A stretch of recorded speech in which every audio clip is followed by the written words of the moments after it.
check, 1, 2.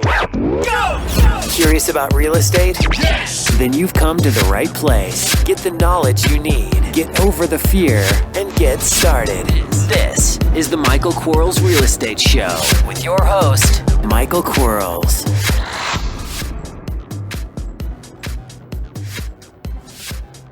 Hello, everybody. Michael Quarles with podcast number 170. Kind of fun. Today's Friday. Also, it's a 1 week before Christmas for those of you that are listening somewhat live. And for those that are not and are delayed after Christmas, hope your Christmas was great. We have 5 questions sent in by real estate investors, and I'm going to try my best to answer them. Remember, if you have a question, send it to support@bsffacademy.com. Before we start, let me go over a couple housekeeping things. I don't know if any of you have received an email or noticed from yellowletters.com that they have a platinum membership. It's kind of a cool program. It costs $147 to get into the membership program, but in 2016, all of your orders will be discounted by 15%.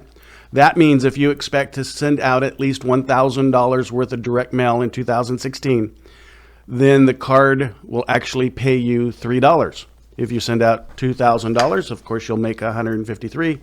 And so it's absolutely a great thing. I think for those of you that do it repetitively, you'll see the big advantage of the big discount. For those that maybe your budget is sacrificed a little bit, it's going to help you send more mail, because we do know the more marketing that we do, the more opportunities that we have. And this is a way for you to increase your call volume, which ultimately is going to increase your bank account. So take advantage of that. We are again 1 week before Christmas, so we have a couple weeks before the New Year's. We have a lot of folks that are setting those New Year's resolutions, the goals for the New Year's. When you set your New Year's resolutions, when you set your goals, please do not add words like I will quit, I will stop, I will lose. Create positive goals, positive affirmations.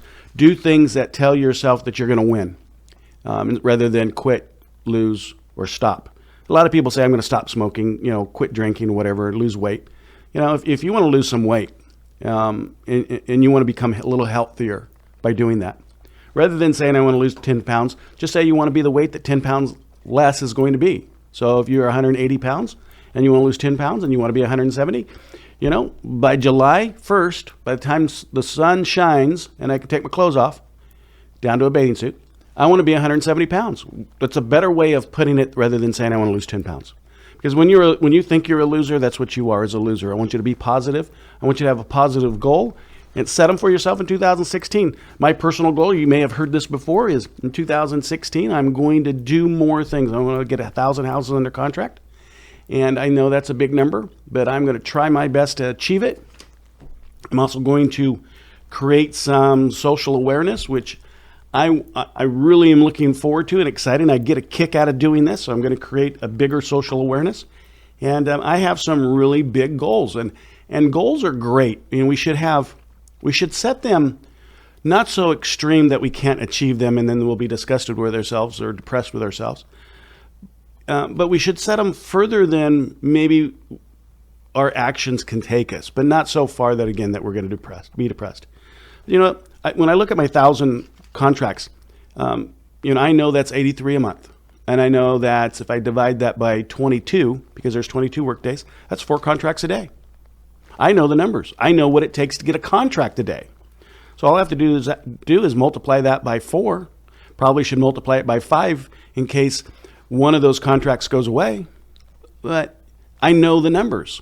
So, our business is just about multiplying or magnifying what we know. Doing it over and over and over and over again. Just having the McDonald's concept. That's one of the nice things about having benchmarks in other companies. If another company can be highly successful creating systems and repeating and utilizing those systems repetitively, so can we. We can just gear it back to real estate, the house buying business and house owning business kind of thing. And so I love the benchmarks and the examples of other successful businesses and successful people. I also like watching someone achieve. it's like that first step from your child. I mean, everybody took the picture. Everybody, you called everybody. Man, my baby just took her first step or his first step. Or he said mama or dad for the first time. And I love that in business. I love seeing that in people. There's not a better thrill for me other than seeing my wife and my family happy than to see someone achieve what they've desired to achieve for the first time. That is priceless. And if you haven't seen that in somebody, man, go find someone and look at them and help them and guide them and mentor them and, get them to that. And whatever you did, maybe you didn't do all of the work for them. Maybe you didn't, they didn't rely on all of your guidance. And if you can give them a little bit of advice and it impacts their life, it feels really good to watch them take their first steps. They say dad, or mama for the first time. So anyway, it's a tangent. We got 5 questions here. I'm going to try really hard. Question number 1, why do you use RingCentral as opposed to other systems out there like Vumber, I guess. I don't know how to pronounce it. It's V and then Umber. I like RingCentral. I think that there are 2 main reasons I like them. And one of them makes sense if you understand it and if you ever had the unfortunate need to call somebody. But I like the fact that I can actually get them on the phone. So if I have an issue, if I don't understand something, if something's, maybe not working the way I think it should work, or I'm confused about something, I can call them.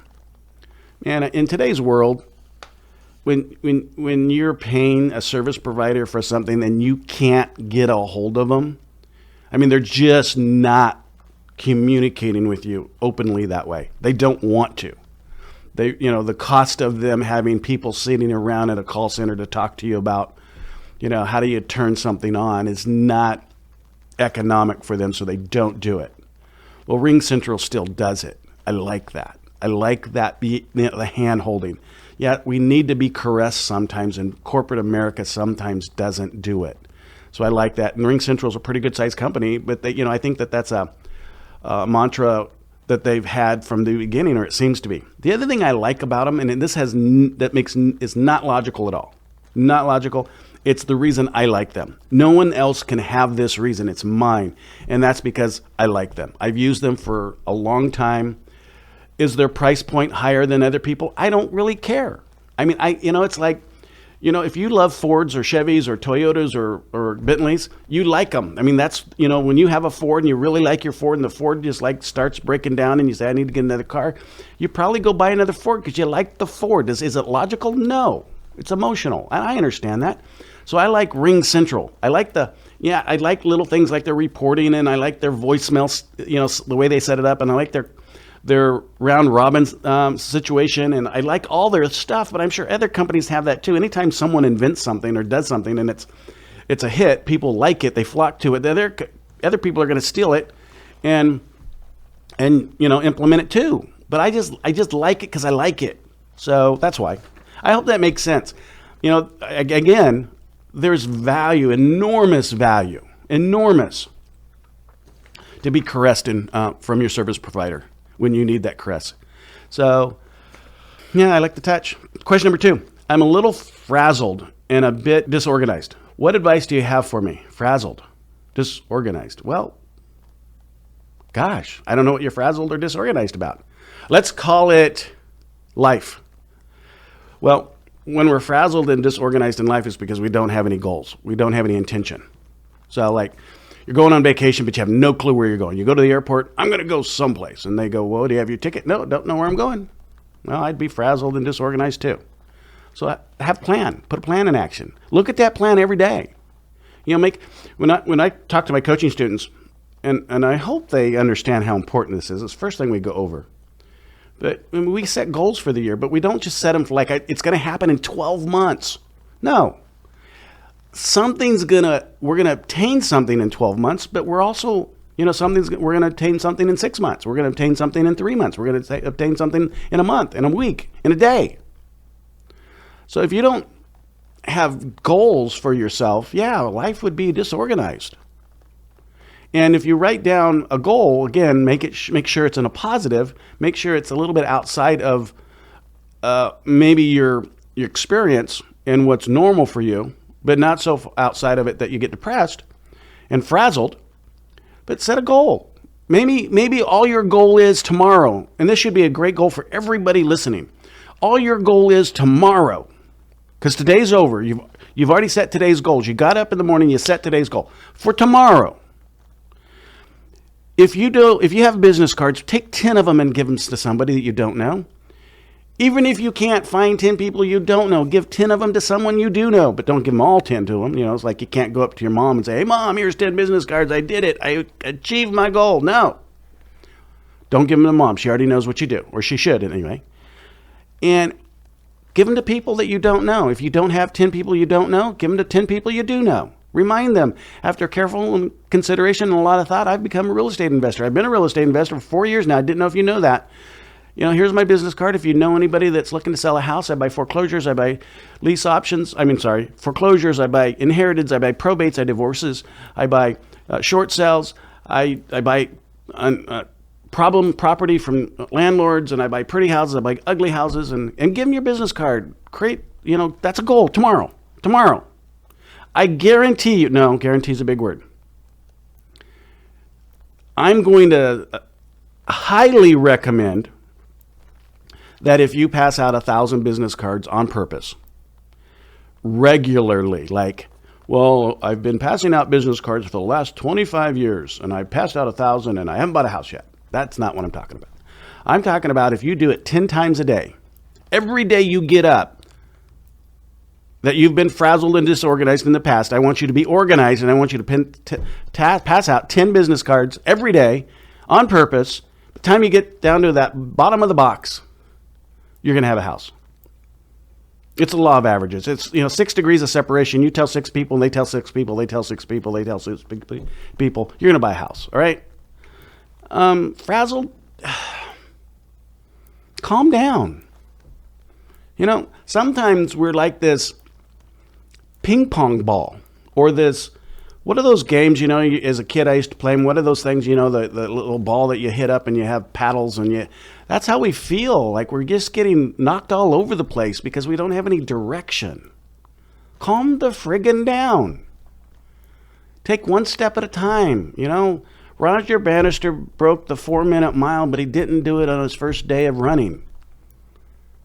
We're all going to break our 4-minute mile, but you've got to calm down and start one step at a time. Set those goals. So I can't say it enough that if you don't know where you're going, you can't stop and ask for direction. So take that to heart, and it's never too late. It's never too late. Never, ever too late. I don't care how young you are, how fat you are, how old you are, how skinny you are. It's never too late. Set some goals. Be organized. If you have a problem with self-esteem, you have a problem with communication, you have a problem with challenging yourself, I understand. We all have those problems. They're magnified for other people. They're less magnified for other people. It's okay. But if you have those problems and you know that about yourself, I congratulate you for knowing that. Let's do something about it. Find someone that you know that you hold dear to you, that you can talk to and say, "Hey, Mike, I have a problem with my self-esteem. I don't think I'm worthy. I don't think I can do it because I don't know how to talk to people." Well, let's work on it. Okay, let's have a conversation. Let's storytell. Let's role play. Let's find someone to do that with. It's not silly.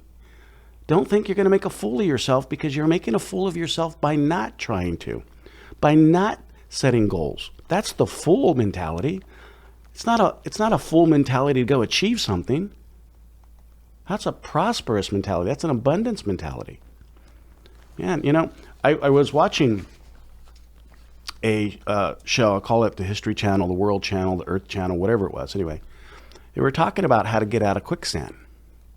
So quicksand's a real thing. It's quicksand. You sink. You can't sink all the way under your head. Okay, they've proven that you can only sink to your waist. But if you're in the middle of nowhere and no one knows you're in the quicksand, you'll die because you're stuck. After 20-some days, you can't eat or water or that kind of stuff. You're going to go away. But so they were showing you how to get out of quicksand. And I think it's a really valuable lesson to learn. Is a lot of people, when they're in quicksand, they make these rapid, large movements trying to get out because their feet are stuck in the quicksand. Rapidly. And the more rapid movements they make, the more stuck they become.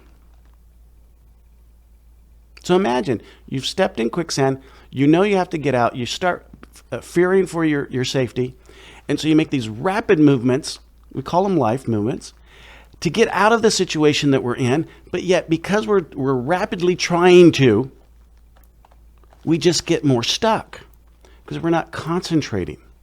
So here's how you get out of quicksand. I watched it. It was like amazing to see.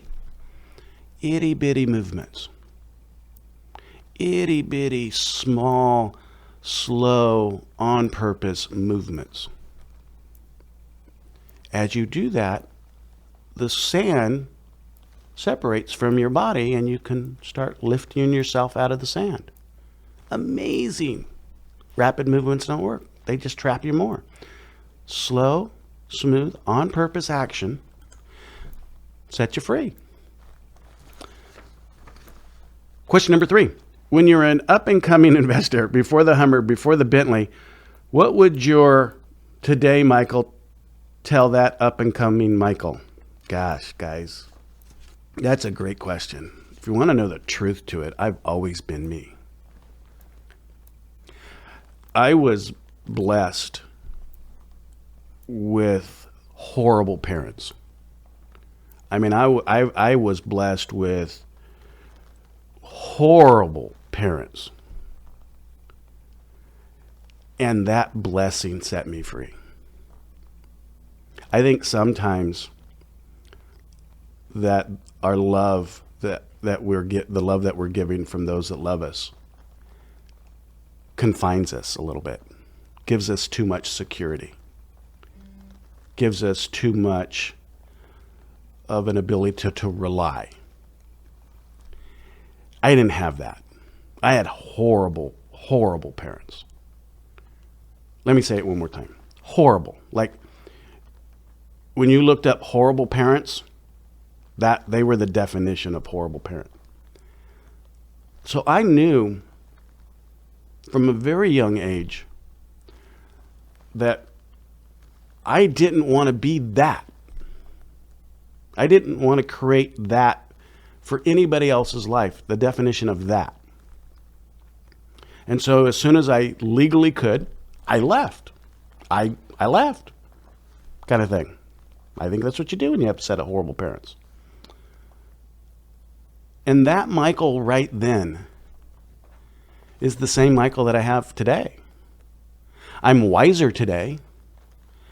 I don't have as much naivety today, but I have the same drive. I have the same compassion for love, the same thought process of what I want, what I think I can do, the idea that I can do it if I think I can. And I absolutely believe if I don't think I can, I can't. So I'm right either way. But on my, I don't know, what was I? Bought my first property when I was like 18, 19, so go figure. I was driving I think my first car, since you guys, this question brought up Bentleys and Hummers, my first car was is in high school. Get this, guys and gals. I forgot about this story. This is a cool story. My first car was a seller financed vehicle. So I was doing some brick work. I had to work for my father. So I was an indentured servant. And he was a concrete contractor who did like concrete work and brick work and that kind of stuff. So I was working at this house so I could get fed at night. And this guy, was an older gentleman, really nice man. I don't know why for a moment he appreciated me the way he did. But he had this AMC Matador. And if you know what that looks like, it looks like someone stepped on a Pinto. like an elephant stepped on a Pinto, so it made it fat and ugly. And it was lime green, so like pea green, and ugly. I mean, we're talking radial tires. I mean, not still, the new tires now, but the old, anyway, itty bitty skinny tires on it. It cost me $2,000. I put $1,000 down and he financed the other $1,000. I was a kid. All I knew is I wanted a car. My parents were horrible parents. They didn't, I could care less. And so I bought this car. My second car, I think, was it was like a El Camino. It could have been a Ranchero, but that kind of a body style. I think my third or fourth car was a Mercedes. Now, I was still young, so we're talking like teen young, like 18, 19 young. But by the time I could drink, and I didn't drink until my first drink was like when I was 31. So, but anyway, when I was legally able to be an adult kind of thing, I was driving a convertible 911 Porsche. I remember it cost me $43,000. And it's cherry red, beautiful car, convertible. So if you saw the movie, any movie with a convertible Porsche in it, you kind of understand what I was driving. I remember I went down to the Porsche dealer. I had no reason to buy this car. I mean, I just wanted one. You know what? That's what you do when you want something. Go down to this car lot. And I was just like a puppy. A little waggling my tail, a little puppy, all excited kind of stuff. And the salesperson says, that's going to be $43,000. I said, cool, here's my American Express. He looked at me and he said, you're going to buy your car with your American Express? I said, yep. Really? And I said, well, yeah, unless you want to use yours kind of thing. So they took my charge card and I put it on my American Express. And I had to call American Express, or they wanted me to get on the phone American Express. American Express, I asked, they said, you have to pay this off in 30 days, don't you? I said, yeah, I understand. Have you had any issue paying anything off in the last 30 days? No. Okay. So I bought my Porsche with my American Express card. Beautiful car. Dropped the transmission going down the road. Anyway, I was stupid driving it. I've always been me. And you can do anything you want. Absolutely can do anything you want. Question number 4. Thanks, by the way, whoever asked me that question. Thanks for the memories. I think sometimes we don't sit in I haven't thought about that American Motors Matador in a long time. We probably should sit more and appreciate ourselves and where we've come from. And even the bad part, I appreciate having horrible parents. I really do. For those of you that are great parents and your kids just love them and love you and you love your kids and you treat them correctly and all that kind of great stuff, I didn't have that. So I appreciate having horrible parents because it made me who I am. Thanks for listening to Buy, Sell, Fix, Flip. We'll be right back. Are you running out of leads? It's time you tried Yellow Letters at yellowletters.com. Get motivated seller leads through Yellow Letters, postcards, zip letters, typed professional letters, greeting cards, door hangers, and business cards. Yellow Letters is a full-service marketing company created with your success in mind. Get the personal attention you need to get your direct mail campaign started and get in touch at yellowletters.com. And we are back in 3, 2, 1. Question number 4. You have a lot of things going on all the time. Do you ever feel like you have it all under control, or do you feel like things are always a little disabled? I always have under control. Man, what are you talking about? I mean, I am like everything. I mean, control is my middle name, okay? That's a funny question because there are times, an example this morning, I had a 9:15 telephone call and I took it at 9:16. Again, I had a 9:15 telephone call, I took it at 9:16. So, yeah, I'm not always in control. But here's what I am in control of.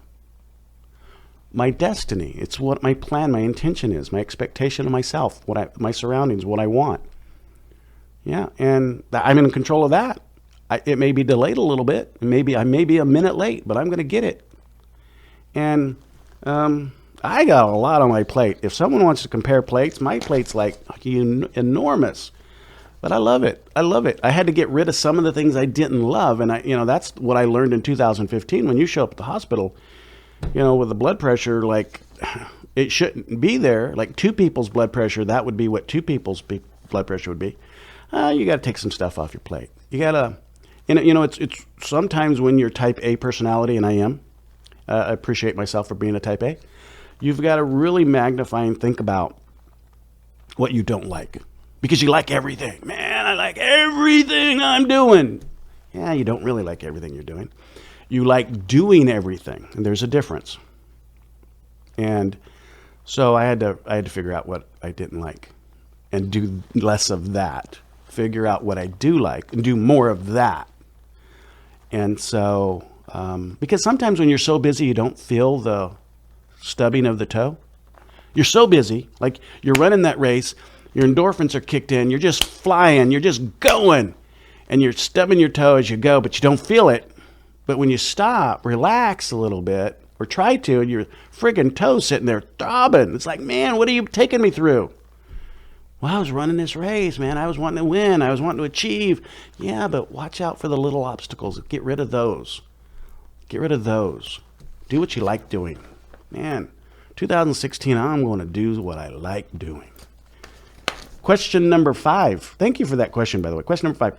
I have a constant challenge with sellers who can't or won't offer an estimated value of their property. Yeah, congratulations. You're in the club now. I know you have suggested to respond to this by asking them to call you back and after they do some homework on their own. However, it appears to me that this is a constant challenge, and I have responded to them with this response, and they tend not to call me back. I know it's a good method to weed out the tire kickers, but I'm just curious about what the percentage of those people that don't call you back is. I have no clue. No. If I have a party at my house and I invite 1,000 people to my party and 100 of them show up, I'm fine. In fact, I'm hoping that 1,000 don't show up. My wife and I, we have this party in our backyard every year. And like we invite people we don't know. That's how many people we invite. It's like, oh, I saw them walking. All right, let's invite them. And we know we're over inviting, and we know that if they all came, man, the food would go, the alcohol would be empty, and dancing, no, because you couldn't dance, there wouldn't be enough room. We know that. So we invite people. We know a percentage of them aren't going to come. A percentage of them are going to come. We're going to have great relationships with those that did and a great time. And next year we're going to do it all over again. The ones that didn't want to come didn't want to come. They didn't want to be there. It's okay. Nothing I did wrong. I invited them. I have a great backyard, but more in my backyard than in my Bentley. So there's no reason for them not to come except they didn't want to. I ask a seller to call me back because they're not familiar with how much their house is worth. They don't want to do it. They don't call me back. That's okay. They didn't want to sell me their house. I'm not going to talk to somebody that doesn't want to sell me the house. This is going to be crass. And for some of you, I apologize, but you can't get a lap dance in church. If you expect it, it's not going to happen. Okay? But I think some of us expect it to happen. It's like, man, no, you're setting yourself up for failure. If you ask someone to find out what their house is worth because they need to know, you cannot slap them in the face by saying, hey, your house is only worth $100,000 less than you think it's worth. They're going to hang up with you and call somebody else, and they won't be able to call you back because of their emotion about what they did to you. They hung up on you. Now they feel bad about that. They can't call you back.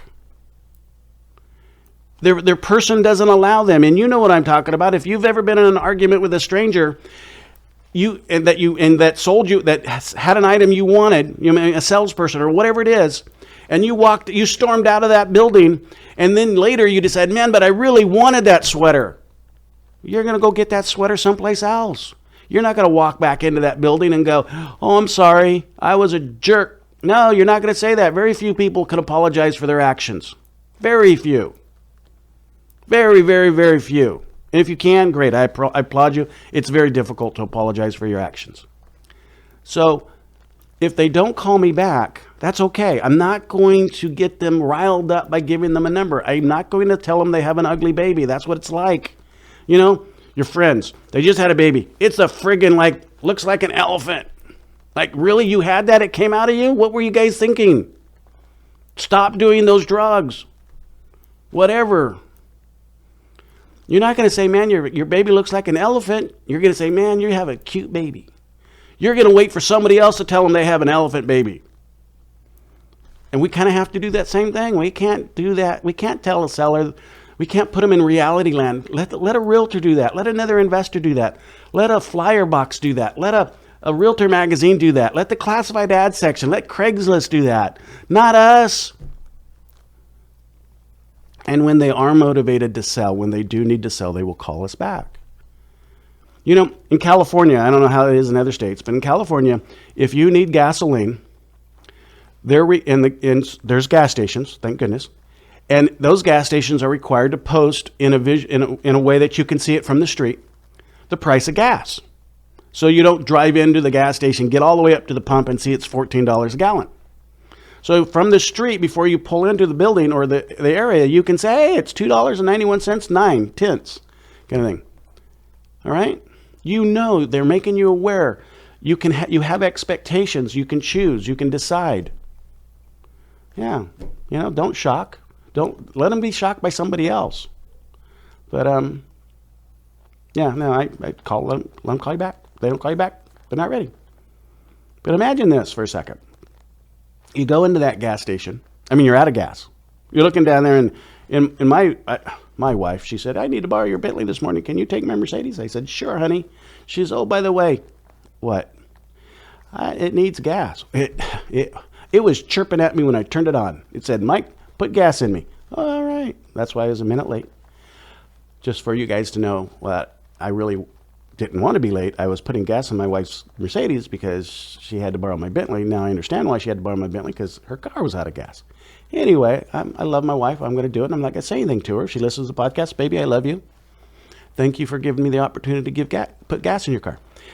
Anyway, if I'm running out of gas, I'm on E. It's beeping at you. I don't really care if there's signs on the street that says $2.91, 9 cents. I don't care. I need gas. It could be $14 a gallon. I may only be able to afford a half a gallon, but I'm going to put a half a gallon in that car, drive down someplace at $2.91 and buy it then. But I don't care. I am motivated. Highly motivated to get gas put in my car. That's what we want sellers to be, is highly motivated. When they call us back highly motivated, we'll buy their house. When they don't call us back, here's what I'm going to guarantee. When they don't call us back, you're not going to buy their house. Okay? Very, very, very rarely will you ever buy a house from someone you've never met, don't know, never talked to. Maybe it's an impossibility. But anyway, actually it's not an impossibility for me, because I buy houses from people I don't know, never met, all that kind of good stuff. It's kind of fun. Anyway, don't worry about the question.